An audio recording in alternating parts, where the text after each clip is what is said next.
Nggak ngono gitu. Contoh gampang itu begini misalnya.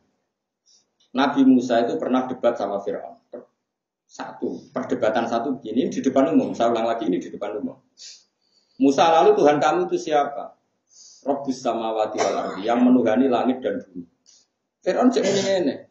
Oke, kalau Tuhan kamu itu Tuhannya bumi, saya berkali-kali jalan-jalan kemana-mana. Ma'alim tulakum min ilahin wairi. Kamu tahu kan di sini yang dituhankan saya tok. Oke, ya. Terus Fir'aun masih membuka satu logika. Tuhan saya menuhani langit, kata Musa.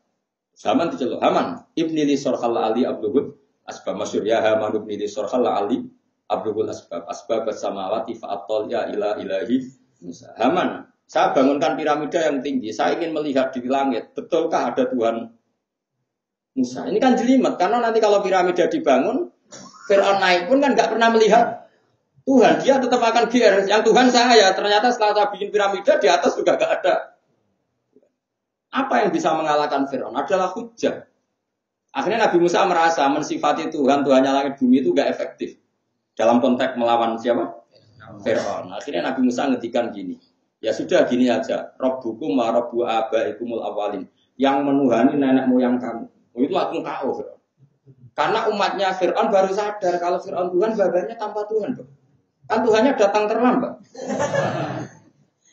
Mereka tahu Fir'aun punya bapak, punya mbak. Kalau sekarang Fir'aun Tuhan berarti babanya tanpa Tuhan. Karena Tuhannya lahir kemudian. Kalau Yesus Tuhan jangan lahir di bumi dong. Gak melok gawe jadi pangeran. Sekarang Tuhan Yesus lahirnya di bumi. Lalu sebelum ada Yesus, bumi yang gak bikin siapa? Kan Tuhannya baru lahir. Nah itu terus banyak anggota kerajaan yang iman. Ini yang nantinya jadi cerita wa qala rajulun mu'minun min ali fir'auna yaktumun imanahu. Karena ketika debat itu kelihatan kualitasnya Musa jauh di atas kualitas siapa? Fir'aun. Makanya mereka diam-diam iman. Makanya hujah itu kuat sekali karena orang nggak bisa bantah. Badino wong soleh sing khusyuk. Iku akeh wong kafir astagfirullah ning atine ngono.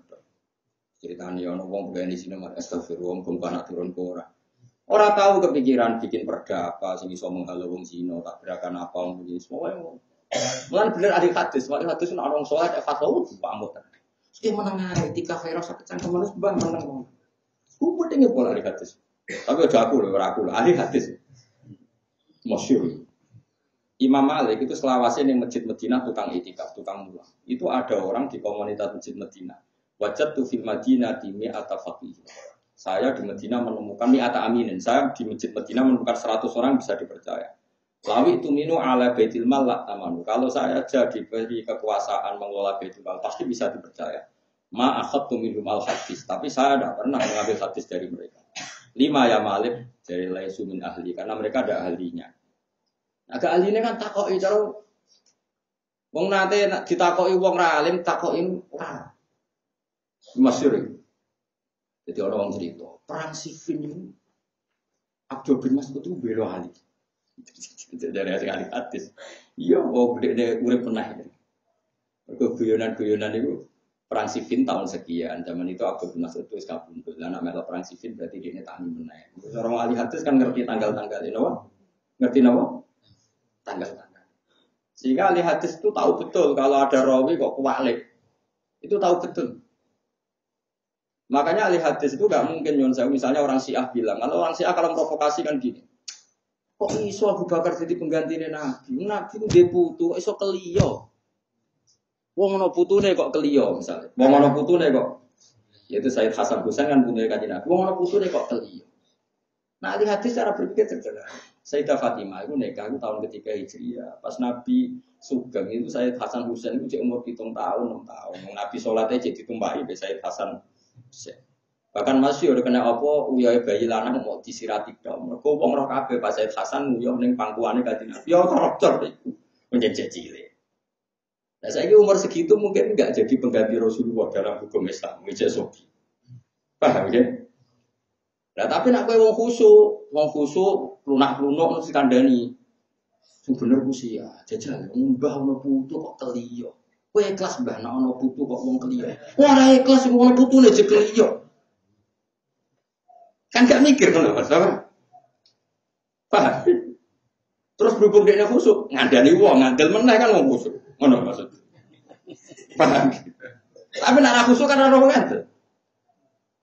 Mulane saranku kan ora pati ngalim cukup khusuk teman-teman. Kuwatir ku nek omong kamu sing keliru ku tidak.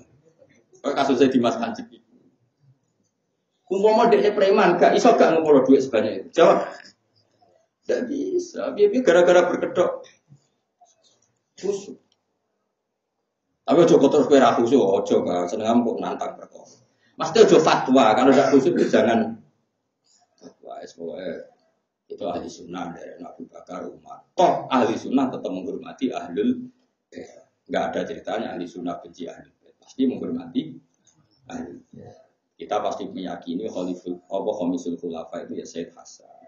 Saya sangat menghormati. Kumpulan gak tek-tek pidato di Sayyid Hasan Husain karena saya pengagum beliau. Cuma nak pasiku kok mengganti siapa? Rasulullah itu secara umur boten karena masih kecil sekali.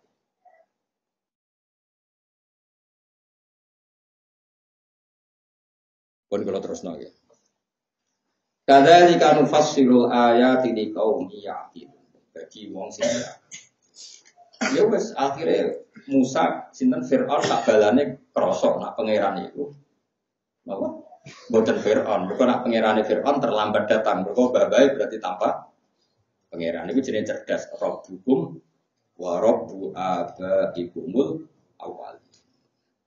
Ya sama seperti Nabi Ibrahim. Pangeranmu sapa jare Namrud. Pangeranku sing uripno sing matekno. Jare Namrud penjara loro, sisi tok ditekek, sisi tok dibarno. Lho aku mateni ya iso. Uripno ya iso lagi cek urip. Ya kan kowe ra iso nerangno wong sabreng. Ini ndak menghidupi ngembarno kan gak iso wong sabreng ngono kok. Akhirnya enggak ganti debat ae, ganti pasal. Pangeranku sing jalan srengenge dari timur ke barat. Kalau kamu Tuhan, sekali-kali ke barat ke timur. Kan gak iso fabuhital ladzi. Jadi debat itu gak usah kowe ngomong tahkik-tahkikan tapi yang penting ku nak kira-kira mandi yo genti ojo kok.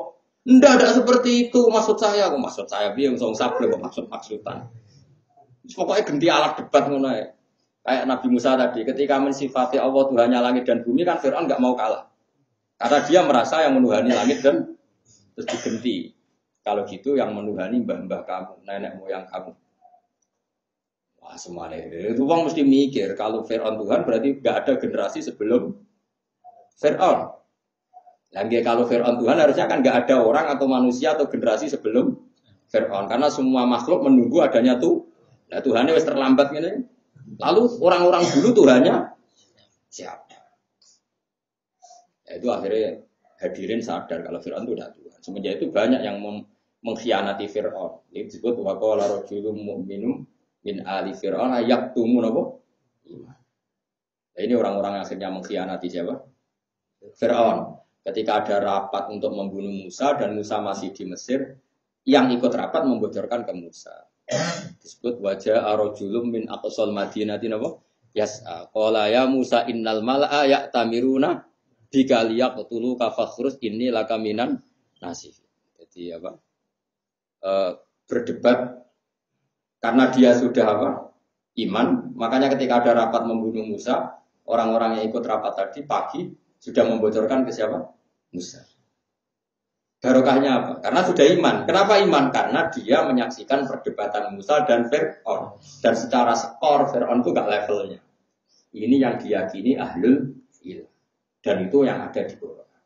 Tapi orang Islam itu roto-roto seneng sing rontok, sing seru. Sehingga sing diceritakan menangi Musa itu pas adu kedija. Ya, itu sing innalillahi wa inna ilaihi raji'un. Itu ya ora Qur'ane, tapi sakjane iku tanpa iku pun wis menang. Tapi berhubung Allah perso sebagian umatku senangnya seru-seruan. Akhirnya dituruti juga yang model seru-seruan. Tapi akhirnya ahlul ilm gak butuh itu. Paham kenapa? Gak butuh itu. Seru. Mereka wis bener. Fa'akim mongko jumeneng sira ya Muhammad wa Muhammad. Fa'akim mongko ndaka sira ya Muhammad wa Muhammad wajah kang wajah sira.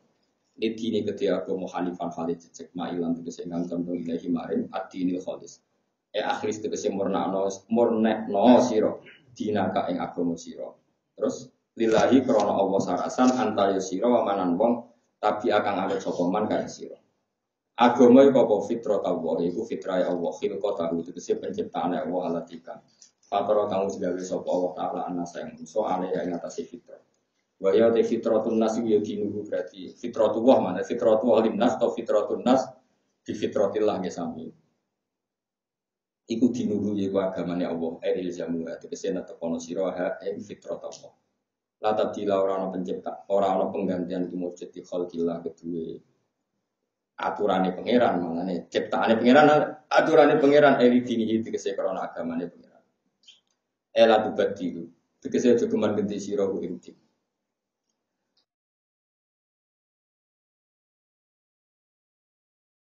Atasnya tadi hujah kanji Nabi Malik kalau contoh lagi. Orang kalau perang itu kan takut mati. Yang namanya perang itu kan potensinya mati. Itu dulu sahabat-sahabat itu kemudian ada syair itu terkenal sekali.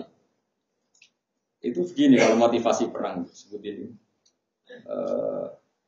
Wa malam yamut bisayfi mata fi wirihi ta'addadatil asbab wal mautu wahidu. Kalau ngapal syair itu bapak ini sering mau syair. Meskipun itu syair yang sudah dimodifikasi dari dawuh-dawuh Nabi, karena Nabi tidak mau ngendikan apa? Syair. Apa tadi saya pertama ngendikan apa? Wa malam yamut bisayfi mata fi wirihi. Orang yang enggak mati dengan pedang, toh nanti tetap mati dengan yang lainnya. Wa malam yamut bisayfi toh mesti mata. Kan orang enggak ikut perang kan takut mati. Okay. Orang enggak ikut perang itu kan karena takut mati. Lalu mati sendiri bisa dihindari enggak? Kan enggak bisa. Paham ya? Wa malam yamut bisayfi mata bi ghairihi. Orang yang enggak mati karena pedang mati dengan cara yang lain atau dengan sebab yang lain. Mu'ta'addadatil asbab wal mautu wahidu. Mungkin penyebab mati itu banyak, tapi tetap saja mati. Itu dulu bahkan perang yang menakutkan saja itu kekuatan argumentasi menjadikan orang itu ya biasa saja perang dulu zaman siapa sahabat. Ketika misalnya Nabi mencontohkan begini, ini bukti bahwa Nabi itu hujjatullah al-balighah. Saya punya kitab namanya Hujjatullah al-Balighah. Di situ ada argumentasi para nabi mulai zaman Nabi Adam sampai Nabi Muhammad. Saya punya kitab banyak, ada Hujjatullah al-Balighah, ada Hujjatullah al-alamin. Kebetulan saya sering baca dan paham. Mesti ora paham-pahaman, ya paham tenan. Ini bukan karena sombong ya. Wong ngomong kayak kula penting, sing hasud ben nyanyi, sing jadi seru. Kok hasud terus bermentok ra gelem menapa? Nyanyi. Sing seneng tambah percaya. Ketika Nabi ngendikan al-qatil wal maqtul finnar, yang membunuh dan yang dibunuh sama-sama masuk neraka. Logika iba manusia akan mengatakan ya Rasulullah hada al-qatil sama balil maqtul. Oke, kalau yang membunuh di neraka kita sepakat ya Rasulullah. Lalu yang terbunuh dosanya apa? Dia akan korban, ngapain tetap di neraka? Ini dalam konteks orang duel ya, orang duel. Dia orang apa? Duel. Nabi jawabannya tadi kan pertanyaan hanya berdasar iba. Oke, kalau yang mati di neraka kita sepakat ya Rasulullah. Lalu dosanya yang terbunuh apa? Jawabnya Nabi enak. Innahu kana harison ala qatli sahibi. Dia sebetulnya mentalnya juga pembunuh, cuma nasibnya sial saja dia terbunuh. Dalam konteks orang duel itu kan sama-sama mentalnya kotel, ya enggak? Orang duel itu semua mentalnya kotel apa maktul?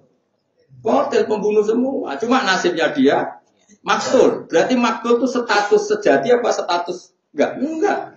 Maktul itu nasib. Statusnya dia tetap kotel. Itu hebatnya Rasulullah.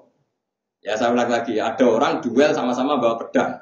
Fal qatil wal maqtul finnar, yang membunuh maupun yang dibunuh di duel loh ya sarannya ya, jangan tidur terus dibunuh. Misalnya Ruhin turu tak sebelah, maqtul ini. Tapi kalau dia duel terus dia mati. Dia mentalnya qatil, nasibnya maqtul. Dia mentalnya pembunuh tapi nasibnya terbunuh. Makanya dia tetap di neraka karena hakikat mentalnya pembunuh. Cuma nasibnya terbunuh. Paham ya? Makanya menurut saya, aku ora perlu saat tokoh-tokoh politik sing kalah atau ragu. Mentalnya mengalahkan dia, nasibnya kalah. Jadi gak perlu go ibah, dia mentalnya juga ingin mengalahkan. Cuma nasibnya kalah. Mana kalau nunggu ya kadang ya sakit ya kayak cilik. Nah, hasud ya sakit. Kadang-kadang mentalnya kompetisi. Cuma nasibnya kalah. Tapi begini keliru, kan kompetisi dalam kesalehan. Bedanya kan itu. Tapi nak mereka hasut harus kamu luruskan. Sami bah, di sini sami cuma nasibnya beriku. Nah hasutnya kena-mena deleng. Di pulau ini bukan saya korbannya. Saya kenapa harus nerangkan ini karena korbannya itu guru saya, ada guru. Saya tuh masih ingat zaman Mbak Sa'al, zaman Mbak Mun, Cek Kerso ngendikan banyak. Ya SKJ, cilik, iki gede tuh hasut, malah lo duwe ra duwe bener gak duwe. Kayak aku ya kayak gede, umpama ora bener untung jadi kayak gede. Ya bahasa hal itu tadi. Ya karena tadi ya kadang-kadang itu setelah kayak gede bawa mobil terus pidato. Ya bisa berjuang. Kuwi ku melaku. Ki babu runcing berjuang melaku ora kok ki saya numpak mobil. Ya kayak dhisik lah cara menangi di mobil numpak mobil dhisik numpak mobil. Sopo? Mau digo kasut mek kiai sing numpak mobil ceritane kok kiai zaman dhisik. Mak melaku ke mondok ke berjuang yang melaku 10 kilo gak go mobil. Mau sangu karak ora kok kiai saiki go mobil marunge ning go kasut. Bang kasut ek go alat. Lo bolak-balik do mengiki cilik. Makanya ini kan masalah. Nah, cara kulo ya nate kiai cilik, saya kira kulo ngira rasa cilik. Hasud itu pokoke penyakit elek. Dia rasa hasud. Wis biasa wae nek nanti gede alhamdulillah ana sing gede. Nek sing cilik ya alhamdulillah ana sing cilik. Wong cilik fil jannah gede gitu kok. Ya, tapi gara-gara wae. Nek kulo suwun nggih pokoke nek cilik aja hasud, nek gede aja sombong. Nek cilik ora usah diperengi sombong, wis ora iso sombong. Wong diutang wis ora iso sombong. Bingung berasa. Ya gede aja kon tawadu, angel kan lagi gede kok kon. Tadi yang dihitung Allah itu mental. Mentalnya itu apa? Mentalnya mengalahkan. Meskipun dia kecil, kalau mentalnya mengalahkan ya dihitung al-bukhlib, orang yang ingin menang sendiri. Karena tadi saat kiai cilik ngerasani kiai gede, mentalnya dia itu kan menjatuhkan orang lain. Berarti mentalnya dia itu menjatuhkan. Enggak betul. Tapi kamu tidak usah benci, cuma kita ingatkan supaya kita ini enak semua. Coba pepet cilik terus ngasuti sendiri. Jadi wong mesti gawe sendiri. Us mesti. Soalnya di dunia Quran wong gede Allah gede barwani. Kalau di dunia kitab wong gede bangun bahasa. Orang lain harus menerima. Aku kersane pangeran apa?